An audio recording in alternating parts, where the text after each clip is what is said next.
Welcome back to Knitting Life in Orkney. This is episode 66, and today I'm doing something a little different, putting together a compilation of all the requested tutorials from my previous episodes.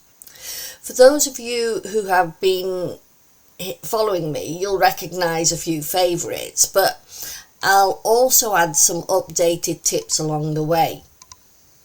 If you're new here, this is a great way to catch up on the essentials of designing and knitting your own garments. So let's dive in.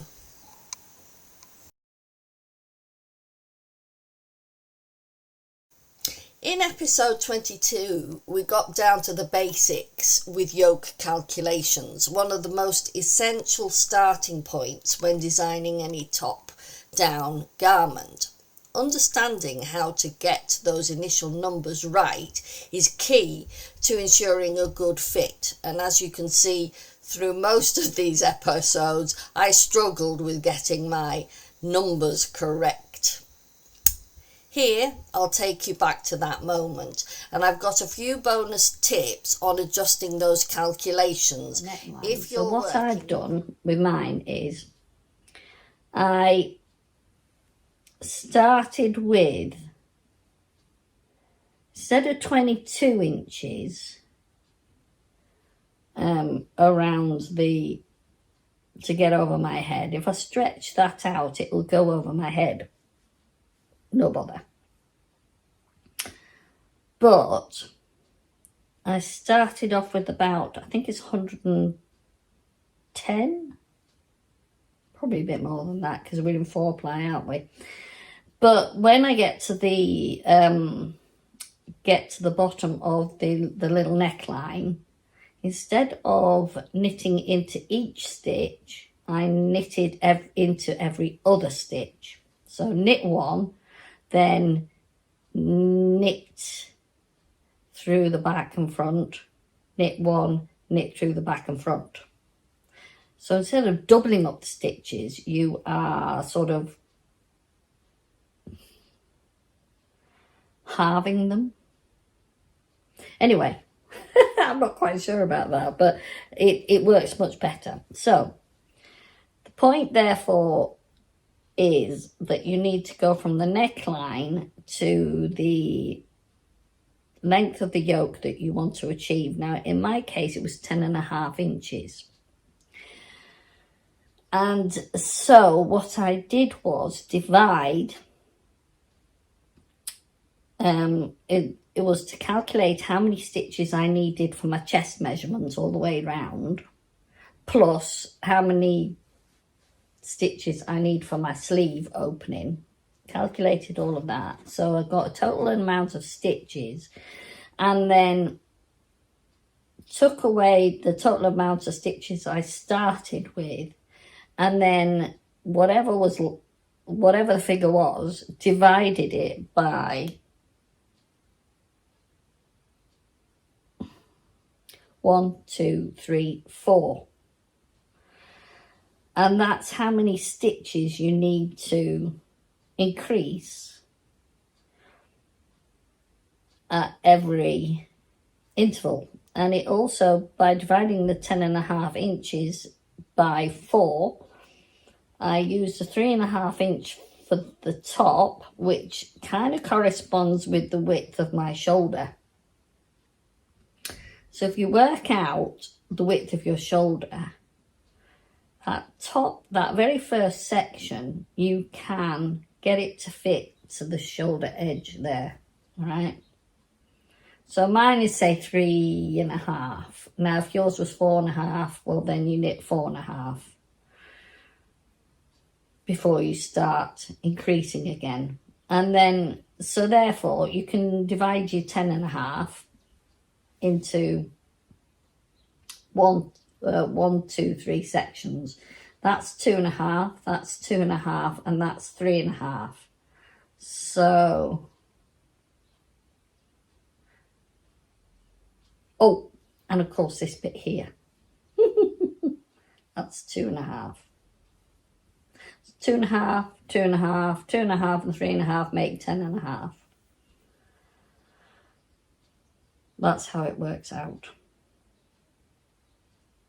So, first row of increases is knit 1, then increase in the next stitch. The second increase row is knit 2, increase in the next stitch. Then this one is knit 3, increase in the next stitch.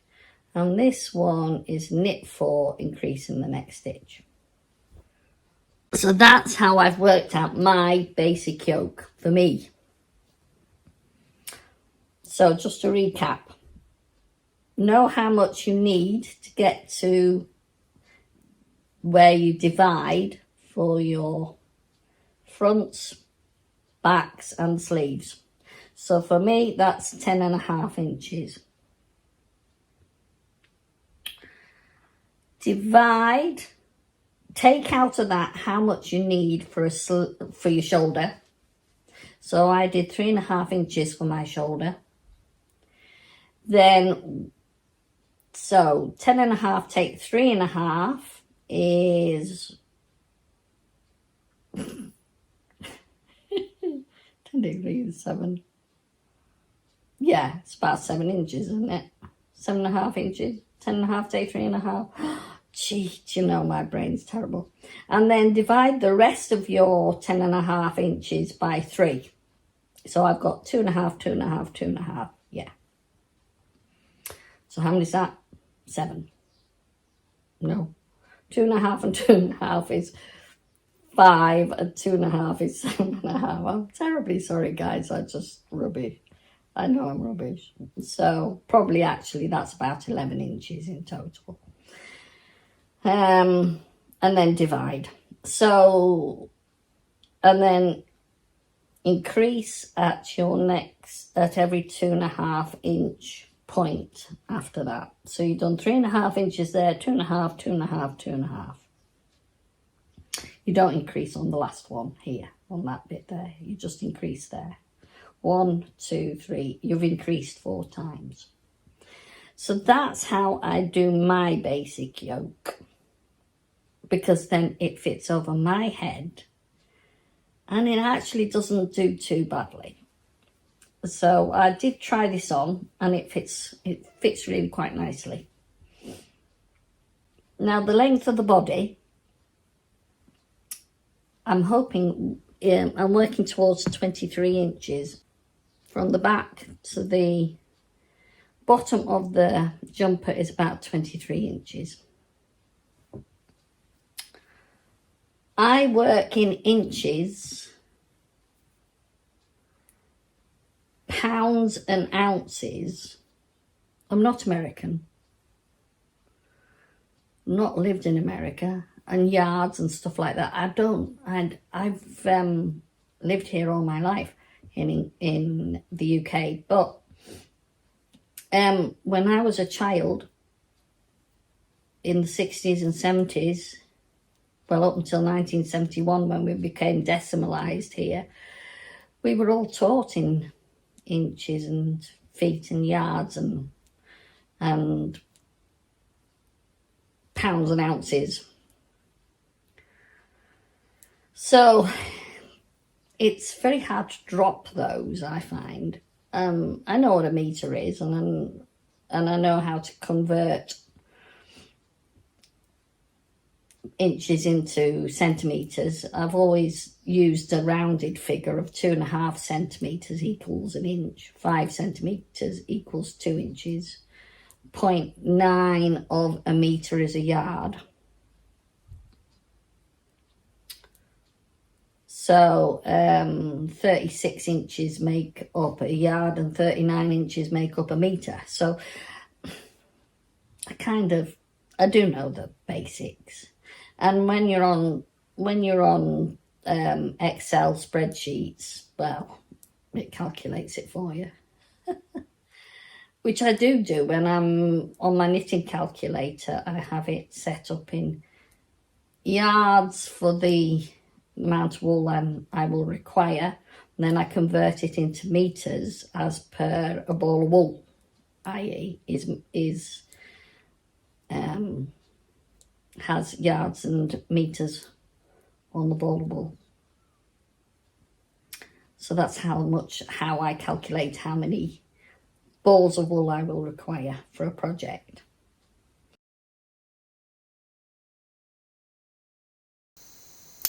Now, moving on to episode 32, we took a more personalised approach, knitting to our own measurements. This one is a game changer.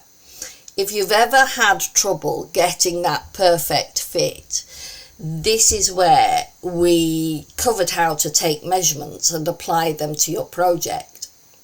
It's such a liberating step in designing something truly unique to your shape. I've had so much feedback from you all on how this helped with confidence in garment design.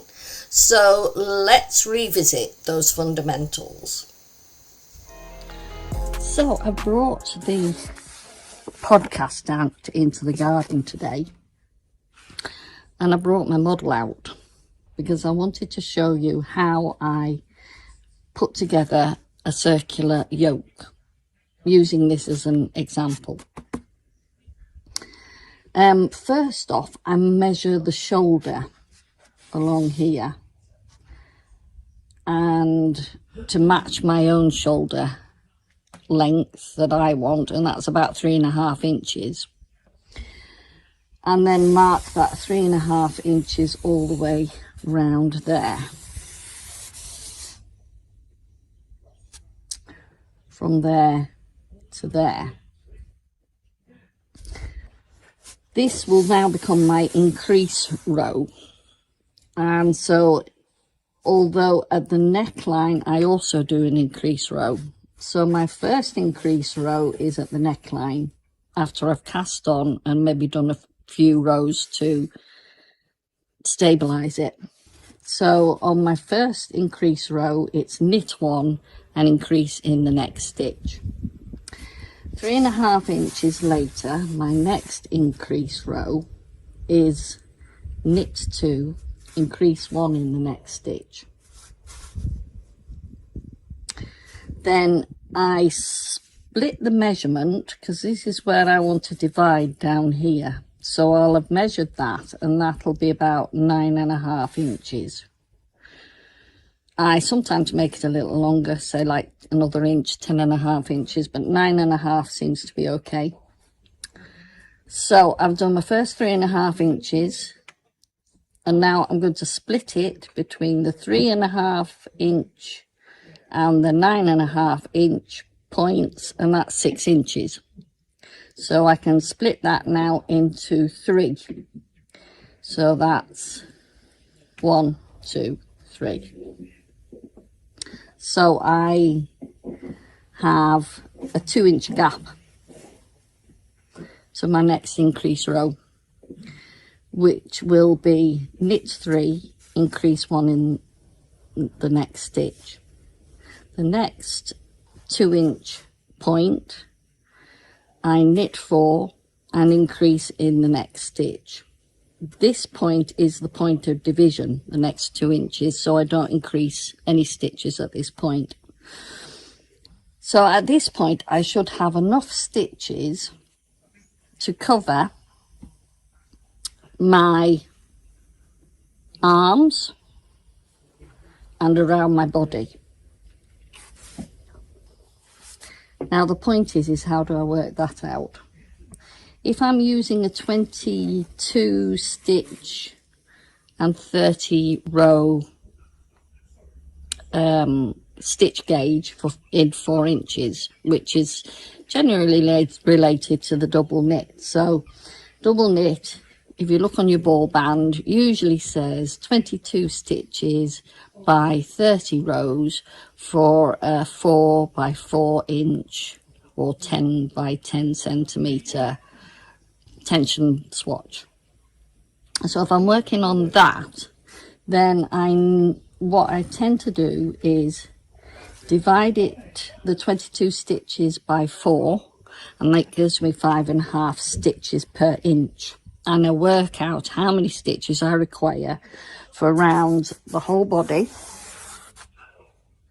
and the biceps. So the whole body on this model is 38 inches, right? So it's 38 inches times 5.5 for the body, 5.5 stitches. And then round the biceps is 12 inches, i.e. So 12 inches times 5.5 stitches on each side. So that's times 2.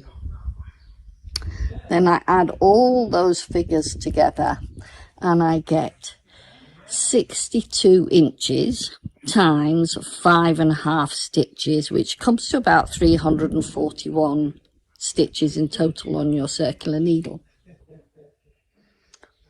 That is if you're knitting to tension, knitting to gauge. Round the neck is a bit more difficult because obviously your neck's narrower here. So I tend to measure the circumference of my head. Now, when I measure that, that's 22 inches. That's going to make it quite big. That is a general, I can't find it, general rule for my neckline. But if I do 22 inches, it's going to make it wider. That's okay if you want that sort of boat neck look. But I tend to do 2 inches smaller. So it's 20 inches and gives me a nice neckline there. And I'm going to start to make a little cotton t-shirt. I have my woolly knits, cotton, cone, 100% 4-ply, and that's in the colour crimson. I've actually wound a bit off, so I'm going to do it, going to do two threads together. So I'm going to just knot that at this end. I'm giving myself 2.5 lengths to do the thumb method cast on. Now, what a job it was to find this needle. I've had to take it out of some other work. And this is the problem at the moment. I've got too many cast-ons, too many whips. Anyway, so I'm going to, with my thumb method, cast on the neck edge, which I worked out to be 110 stitches. Because my circular needle is rather long, I'm going to have to do the magic loop method for a little bit. I've had enough, yeah, I've had enough. Say you've had enough. We wanna love, but there's not enough. Say you've had enough. So I've casted on the amount I want, and now I'm going to join, making sure I don't twist everything. So I'm going to do a few rows of garter stitch. I'm starting off with a knit just for now to give it a bit of stability. Now, if you want to make this neck narrower, then after you've knitted the top, or even when you've got to the dividing of the body and the arms, the sleeves, you could always do a little single rib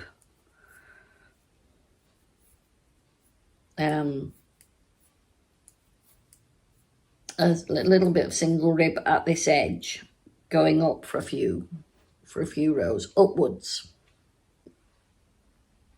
I'm here.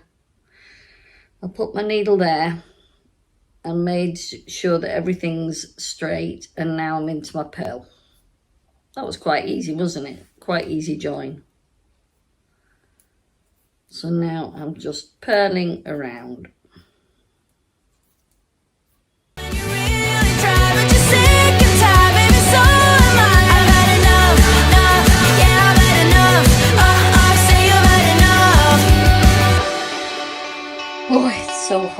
outside. So I thought I'd sit in the cool on the stairs and have a chat with you. So the other day I started off my circular yoke, and this is where I've got to. That's going to fit nice around my neck, I can feel that. Now, I tried to use my calculations and I actually made a mistake. And instead of doing at the neckline, knit one, knit into the next, increase into the next stitch, what I'd done was knit one, yarn round the needle, knit one, yarn round the needle, knit one, which in effect doubled the amount of stitches. So I've had to reorganize my increases.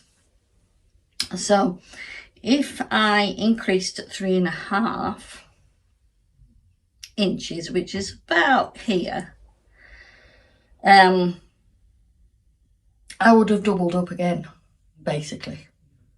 So I didn't need to actually increase here. So on my 2-inch, my first 2-inch increase row, so I increased there. I would have increased there, but I didn't.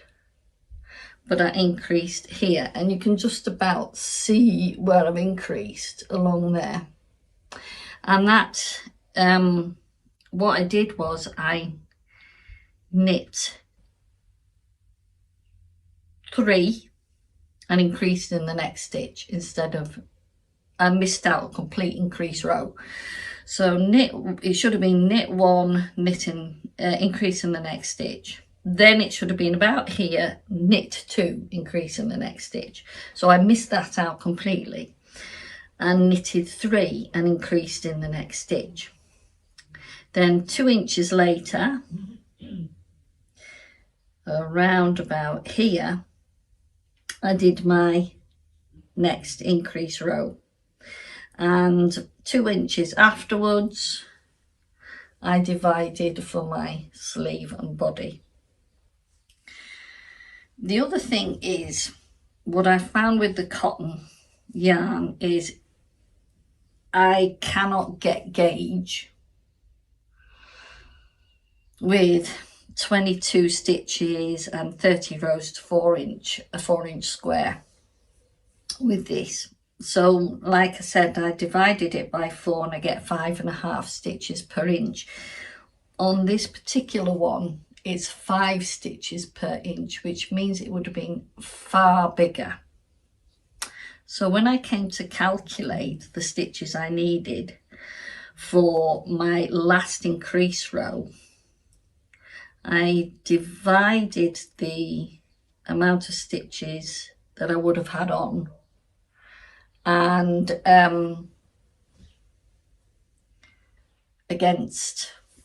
took away what I think I should need. So instead of 341 stitches at using the 5.5 stitch gauge, using the 5 stitch gauge, I only needed 302 stitches. So therefore that meant I only increased every 15 stitches, I think it was in this case. And you don't really want to increase within your pattern. So I increased here and practically towards the end of this bank of pattern, changed the pattern, so that didn't matter. And then so I increased before that pattern and increased after that pattern. I think that's going to fit well, actually. I can tell just by putting it on here. So now I'm just working down my, just working down the body now.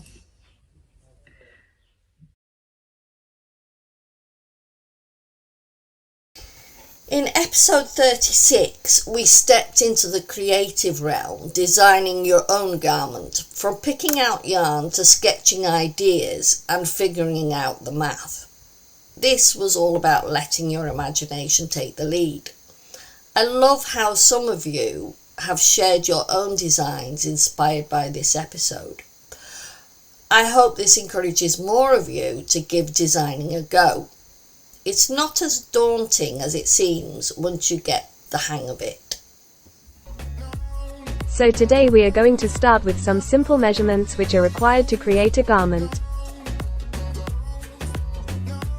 At the fullest point of the bust and making sure the tape is not twisted and is in the curve of the back, take a measurement.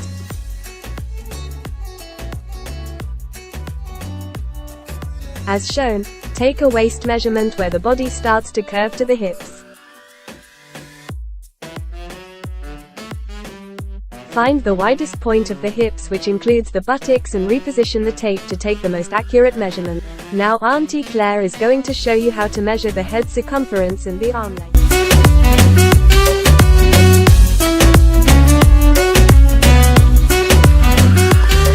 So I have this jumper that I know that fits well.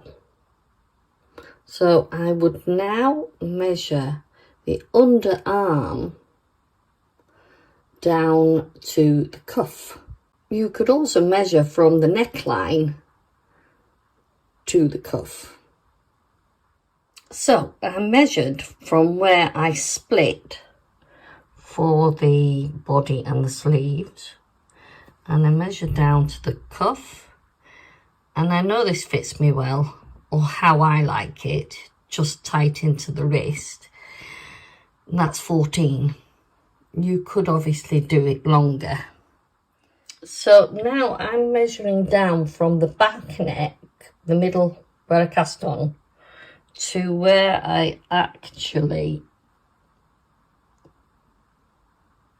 divided for the body and the sleeves. And that is actually 10 inches.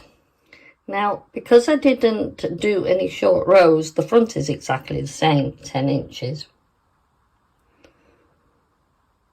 But this time, instead of doing short rows at the neckline, I'm going to do them on the back hem.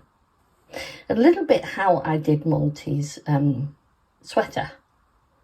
I quite liked that idea of it fitting into the curve of my back and going down to the hip line. So I'm going to try that one and see what happens in my next design. So now take the measurement for the circumference of the head. This neckline goes over my head perfectly, and I cast on with a calculation of 20 inches to make a neckline that would go over my head. And also measure your biceps at the widest point. If you have a jumper that fits already, you could measure that.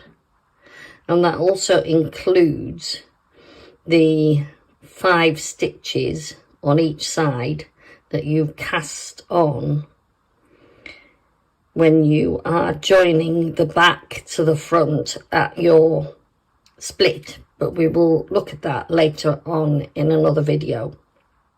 Also, take a total back length measurement. Okay, so I made some notes about measurements.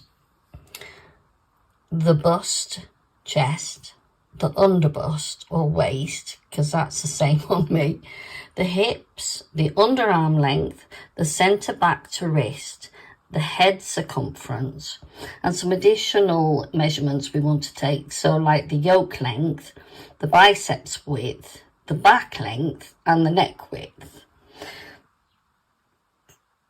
So I get my ball band and I work out how many stitches that I want and rows in a 4 by 4 inch swatch, or 10 by 10 centimeters. I've given you the centimeters, but I always talk in inches. That's my thing. So I need 5.5 stitches times 7.5 rows per inch. So this is how I calculate it now. So my bust measurement was 43 inches. So if I multiply the 5.5 stitches, which is per inch, that gives me 236 stitches. And that's a nice, loose, comfortable fit. But if I wanted it to be tighter, I have done a calculation of my cup size. And so therefore that would be a 40D. So I could go down to 40 inches at 220 stitches and it still be a nice and tightish fit and a negative ease, I suppose. So I've gone down, say, 3 inches at the most. So therefore I now calculate the waist measurement, and that would be 203 stitches. So if I wanted to go from the bust to the waist, measure between the bra line and the waistline, and then calculate how many stitches that you will decrease in those rows. So that would be 33 stitches. So say 32 stitches you would need to decrease over that length. And to go back up to the hip size, you would increase from the 202 to the 258 over the measurement between the waist and the hip. The underarm length to the wrist in this case is 14 inches. Now I've given you the amount of rows you would need to do to get that length. The centre back to wrist can be a combination of stitches and rows if you're knitting flat. But in this case, as it is a yoke, you need 195 rows. The head circumference is 23 inches. So therefore, to get something over your head, like a hat, you need 126 stitches. In this case, we want to calculate the neck width, and it was like 10 inches on both sides, so that's like 20 inches. So you'd calculate the stitches as 55 stitches times 2 equals 110. So that would get over your head if it was a rib, or even just a loose cast on, because it does mine. The yoke length, as I say, is 10 inches. So you would need 75 rows to complete a yoke length. For the biceps width, which was 12 inches, you would need 66 stitches. The back length from the ribbed neck to the ribbed bottom, you would need 165 rows. That gives you an overall way of calculating what you need, rows and stitches, to create a garment. And just use it as a, I can't think of the word, as a guide, really. Because remember, when we knit something, if you're like me, I'm a loose knitter, things are going to be slightly bigger than what it says on the paper. So remember that when you're doing your knitting. You can also change the size of needle. Now, as you can see, I've used the ball band, says 22 by 30. Now, for instance, if I use a 4.5mm needle, it would be 18 stitches by 24 rows. Yeah. So then you would calculate, divide the 18 by 4 and the 24 by 4, and then just recalculate.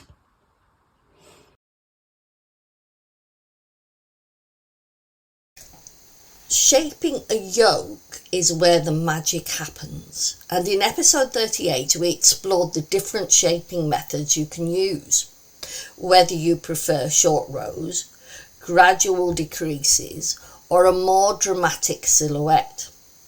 This is an essential skill if you're aiming for a seamless yoke or creating a custom look.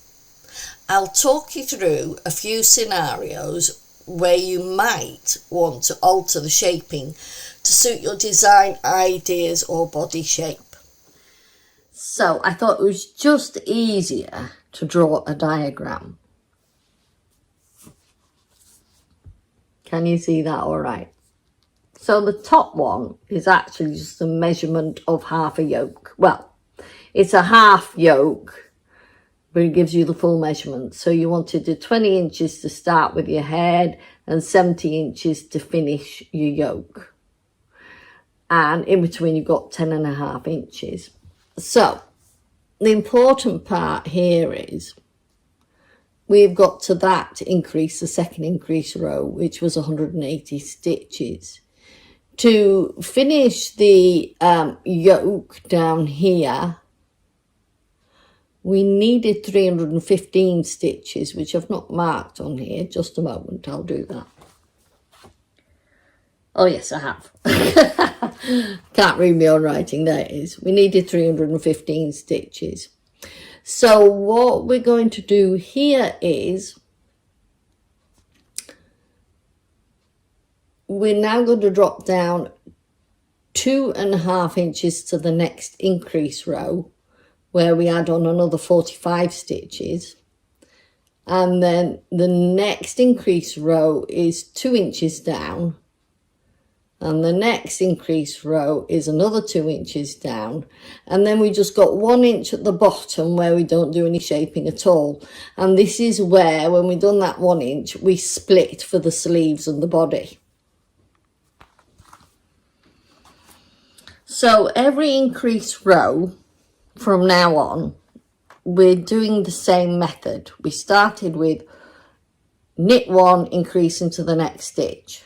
Then we started with knit 2 and increase into the next stitch. The next increase row 3, is knit 3, increase into the next stitch. Increase row 4 is knit 4, increase into the next stitch.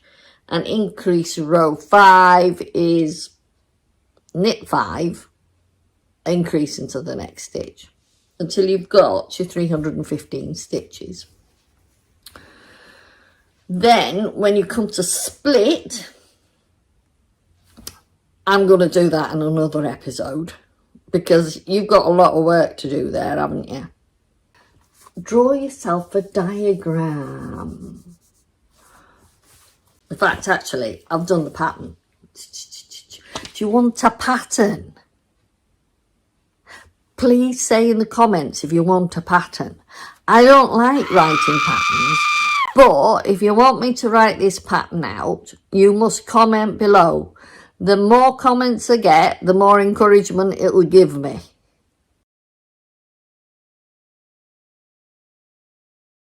In episode 39, we reached that pivotal moment in every top-down sweater, the division for sleeves and body. It's always so exciting when your project really starts to take shape. We covered how to ensure that both your body and sleeves have the right amount of ease or comfort without looking too baggy. I'll add a few thoughts here on how to modify sleeve length or body shape to adapt for different seasons or styles. Now, if you know the measurement for your biceps, you're going to take off, say, in my case, I'm taking off 66 stitches on each side. So that's 132 stitches in total, isn't it? So I've done a little diagram. The diagram again is just half of one side really. So you've got to the split. If you're using a 4.5mm needle, I would say 54 inches with 180 inches around the body. We're doing the inches again. 54 stitches and 180 stitches around the body, and 54 stitches on the other side. So that's the kind of split of the numbers that I'm going to use for a 4.5mm needle. Now at this point in the construction of this yoke, you have been joining all the way down, haven't you? You've had your stitch marker where you start the new row. So this join could now be incorporated into the sleeve area. So I work from the join. That is the point. That's the big split. You've added on 10 stitches for your underarm, and you've put your sleeves onto pieces of coloured thread, which you can go back to later, and then you knit downwards. You can shape it, you can just leave it straight, you could knit a dress, you could knit a top, you could knit a maxi dress from that point onwards. The thing about the 10 stitches under the arm is important, because if you've used your, shall we say, bare minimum measurement, like I would use a 40-inch measurement, when I add on the 10 stitches on either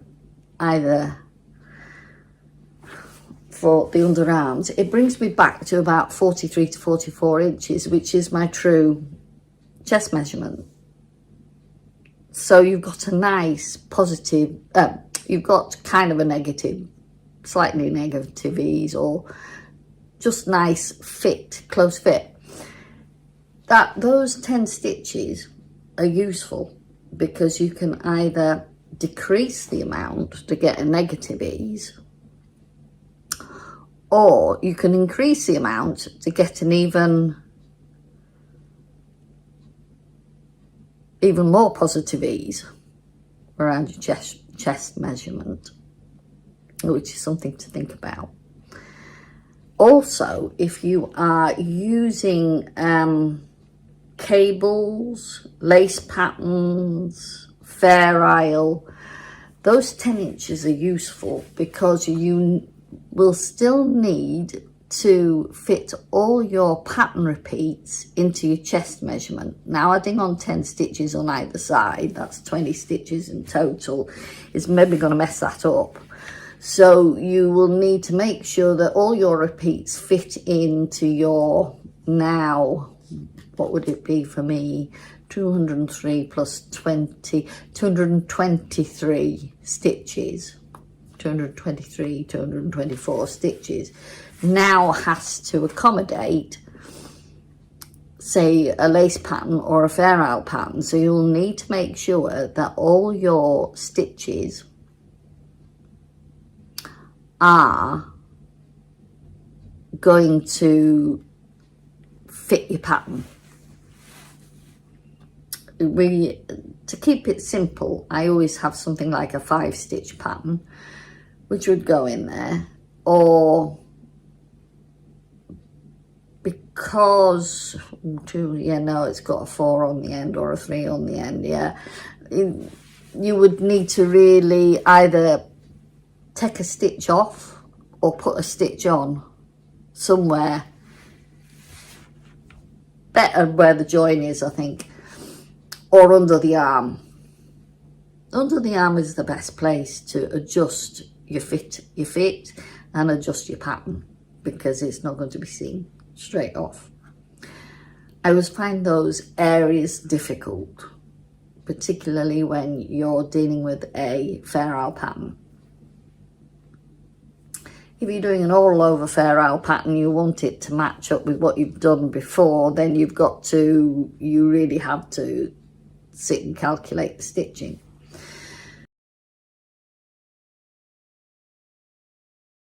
As we wrap up today's compilation, I'd like to connect this back to something I mentioned in episode 64, where I talked about how the garments I've knitted over time have shaped the creation of my Evie simple yoke pattern.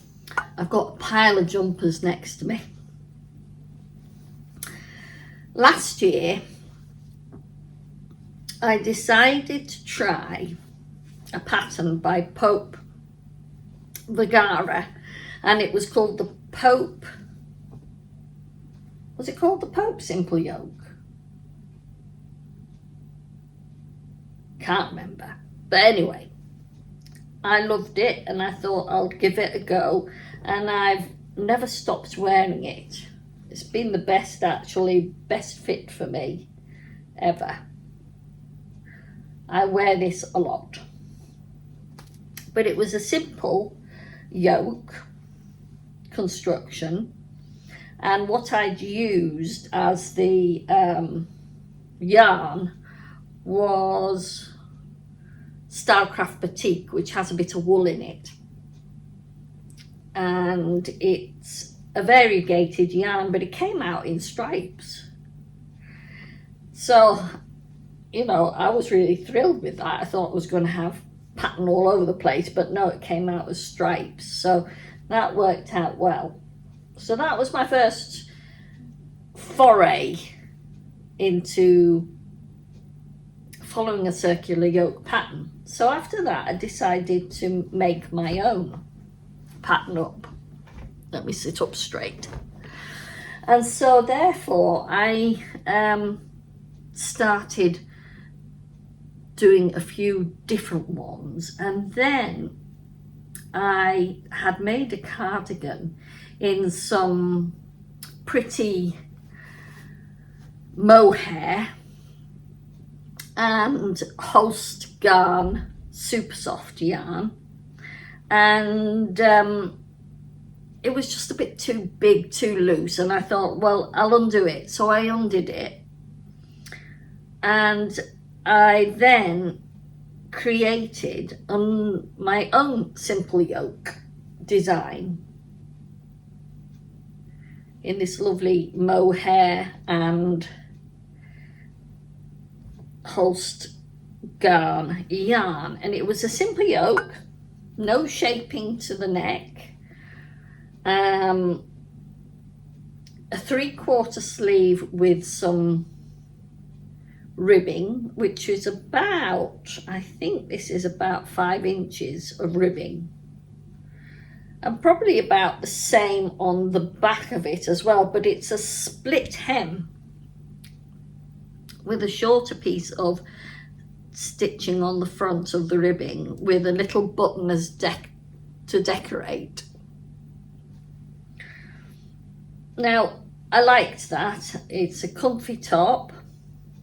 What I also did with it, and this is what I've been trialing on all these little prototypes, as I'd like to call them, is putting in, you see curve slightly there, don't you? Is putting in a shaped hem with short rows. Now the thing is with that is that you really need to press out the ribbing to make that work, which I've not really done on that, so it rumples up a bit. So when you come to blocking, then you need to block out that ribbing so that it doesn't rumple up. But a shaped hem at the back, which also should shape it up at the front.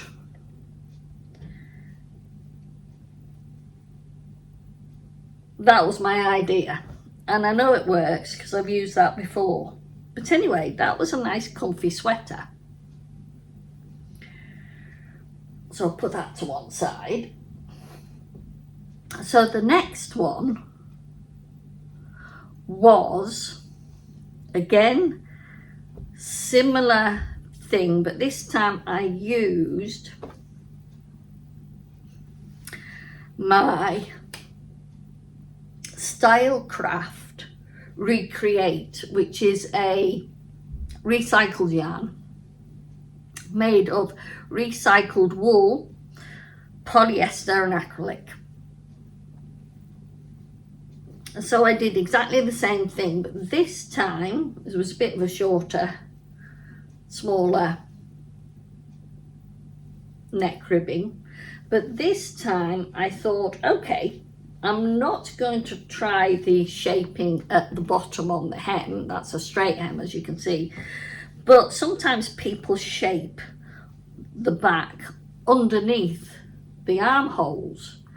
But when I did that, I thought to myself, that doesn't feel right. It doesn't look right. It doesn't fit my back like I would like it to. So I did a funny thing. I decided to put the back as the front.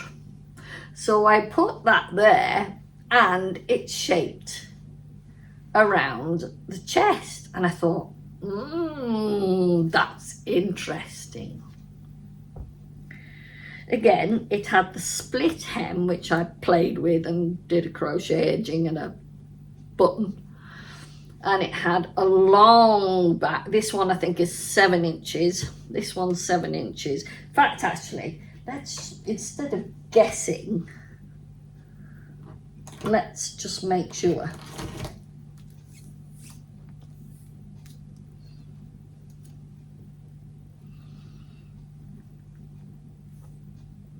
Yes, that's exactly 7 inches. So with that, I did a 7-inch hem, and that one I think is 3 inches at the front,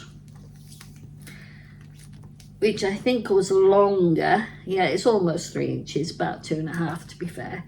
I didn't have as much yarn for this one. Let me have a look at this. The hem is 2.5 and the back hem is 5. Yeah, so this one was the 5. It had 5 inches on the sleeve, so there's a 5-inch hem there, a 5-inch hem and a 2.5-inch one at the front. When I say hem, ribbed hem. The neckline had a 2-inch ribbing, so that's that one. This had a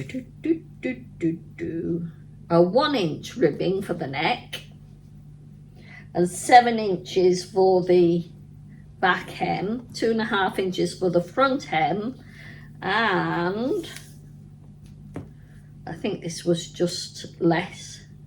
And this was 5 inches for the sleeve. I think 5 inches is enough for the sleeve. The 3/4 sleeve. So that's a 3/4 sleeve. So there you go. So that's the next one I made. And as I said, I didn't like the shaping at the back because it rumpled everything. So I put it at the front and it fitted nicely at the front as bust shaping.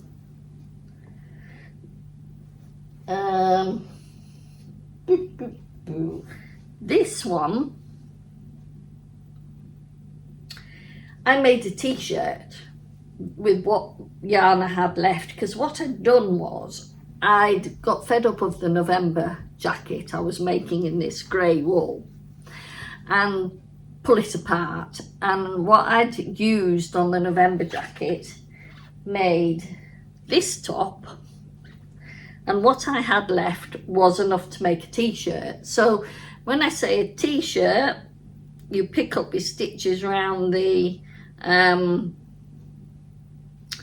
armhole and just do a few rows of ribbing. That's all it was basically. But this one was slightly different. I didn't put a longer hem at the back. I just split the hem in two basically and just had how many inches was this one? This one was 3 inches at the front and 3 inches at the back, so I did that instead. I didn't put any buttons on this one. I tried basically to knit into the stitch, and I think it's a good split. There is no loose stitching there. It's quite good. I think I just knitted into it just to make sure it stayed stable. But the thing about this one was I'd put out a little question on Threads, which is connected to Instagram, and asked how people had shaped their necklines with short rows, because I said I'd tried it underneath the arms at the back, I've tried it at the hemline, which I quite like, but I'd never tried it at the neckline because I didn't want it to interfere with any patterns I was doing. And it came back that some did at the back underneath the arms, but others said that they liked it better when they did it round the back neck. So I thought, right, I have these short rows that I use in these other parts of the jumper. Let's try it as it is, no changes to it, and put it round the neck when you're doing the neck. So after setting up the neck and increasing the first increase row, after that I decided to fit in the short rows, and I am really happy with it because look, that's it, full length. There are nothing hanging down, they land together, but the neck is shaped and it's good. I like it. And this is I've worn this a couple of times. I like it. It's very fitted and I enjoyed wearing that. It's a bit short on me, but for other people that will be just about right. So there's no other shaping but that back neck shaping using short rows. So that I thought was great. Now I think it's over a year ago now, I knitted a dress using all my scrap yarn. And again, it was using the simple yoke construction, no shaping round the neck or anywhere else. Although you could use the shaping for the hem line of the dress. But yeah, that's the dress using all my scraps. And I think this was just one ball of the Stylecraft batik with the bit of wool in it. I do like that. It's lovely colours. And I just found some corresponding yarns that I had in my stash and just put it all together and created a curved hem at the bottom. I love this dress. This is one I wear quite a bit too, particularly when it's getting cooler. So I'd done that. And then finally, the other week, again, my part-time knit as I call it, I started another circular neck, circular yoke, just to try some of these elements. And this will be the one that the pattern will follow mainly. Again, it's using the Stylecraft batik because I love the colours it gives, and etc. But I started off, and I'm using one colour to show you where I'm shaping. So the front neck has a little bit of green at the front, the dark green, the olivey green. And if I turn around, you can see where the shaping is at the back neck, which gives you this lovely round neck there. It raises up the back. Then there are increases in this, but hopefully you can't see them so well, because I have tried an invisible increase. When you wash this and press this out, you will not see the increase. So then that was another little element I've added to it. Then under the arms at the front, you see the green there, just that dark green there, is where the bust shaping is. I'm trying to get that up there. This is where the bust shaping is. In fact, actually, let me just come a little bit further forward. You see the shaping there. You can see where it's shaped. And that's using short rows and coming round to the side there. There's nothing on the back. You see, there's no dark green on the back at all, because that's not being shaped. On the front, you will see the dark green.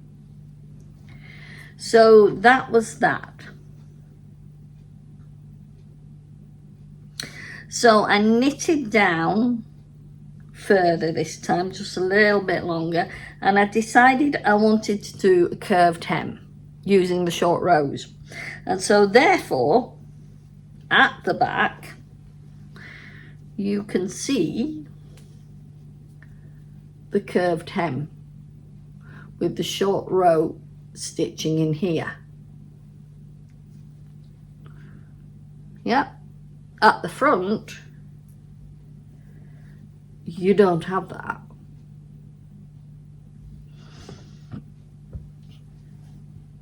Now, because it's being raised at the back, it has bust shaping at the front and shaping at the back, it actually meets together.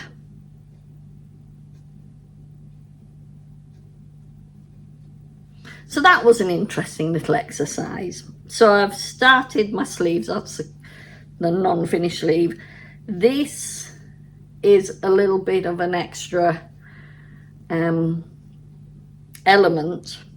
I've just followed down, and then when I've got to a certain way down, I've started to increase across a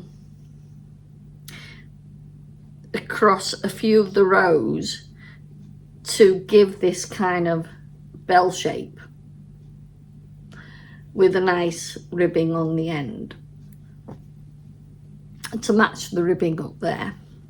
So that's an extra element.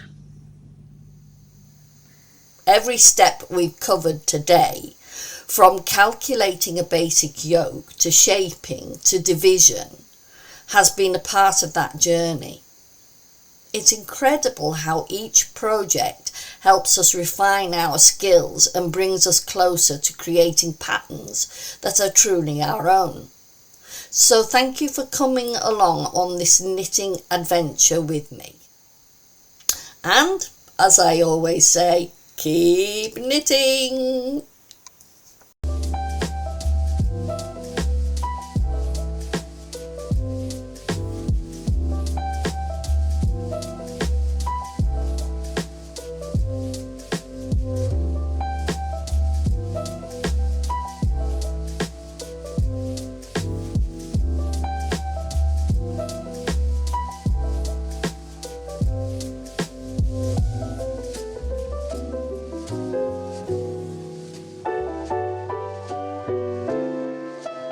enough.